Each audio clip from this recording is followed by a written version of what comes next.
আসসালামু আলাইকুম রহমতুল্লাহি ওবরাকাতু। আমার নাম মোহাম্মদ জাহিদুর রহমান।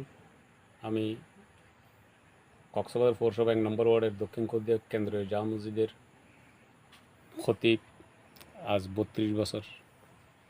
এখানে যে একটা তালিকা হয়েছিল দুর্নীতিগ্রস্ত বুয়া, তৎকালীন ফেসিস সরকারের জোর জবরদস্তিতে, ওই তালিকায় আমি সহ প্রায় 1500 মানুষের নাম তাকে নামানোর বাধ্য হয়েছিল।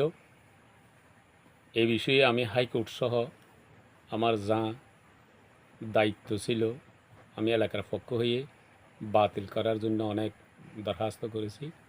আল্লাহ রহমত, আমি শুকরিয়া আদায় করি এবং ডিসি মহোদয়কেও অভিনন্দন জানাই যে এই দুর্নীতিগ্রস্ত তালিকা বাতিল করেছে। আলহামদুলিল্লাহ। এখন আমাদের আর দুইটা দাবি। একটা হচ্ছে 682 একর জায়গা এয়ারপোর্টের জন্য প্রয়োজন নাই।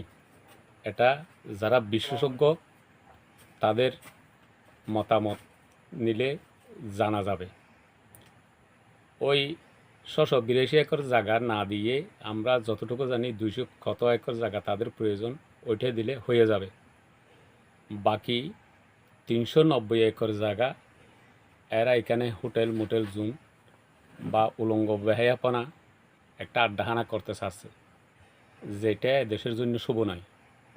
তো এটা না দিয়ে জনস্বার্থে, জনগণের স্বার্থে এখানে 60,000 লোকের এই বাসস্থান এবং সুটকি মহল, মাদ্রাসা মসজিদ, স্কুল কলেজ এগুলা যদি খেয়াল করে এরা, তাহলে দেখা যাবে ওই এলাকার মানুষের স্বার্থে এদেরকে এখানে 3 ঘন্টা করে জায়গা দিয়ে পুনর্বাসন করা হয়, তাহলে বাংলাদেশের আরও এই উন্নত হবে এবং বাংলাদেশ রাজস্ব হবে।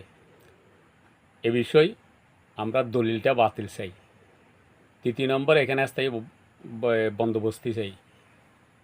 যারা ফ্ল্যাটে যাবে যাক, আমরা তাদেরকে বাধা দিব না। বাকি যারা আছে তাদেরকে এখানে পুনর্বাসন করতে হবে। কারণ এখন যে আজকের মাফের যেটা আমরা দেখেছি, এটা সাগরের পানিতে চলে গেছে। এখানে জায়গা আছে বলে যেটা দিছে ওখানে বসবাস করার মতো জায়গা না। মানুষ বসবাস করবে না, ওখানে থাকতে পারবে না। তো এই জন্য এটা আমাদের দাবি থাকবে।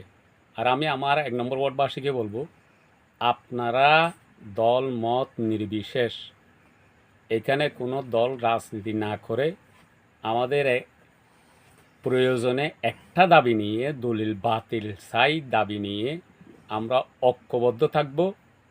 এই বিষয় কারো যেন দ্বিমত না হয়, এটার উপর আমি আমার এলাকার সর্বসাধারণকে অনুরোধ করব। কারণ এখানে সবার স্বার্থ একই।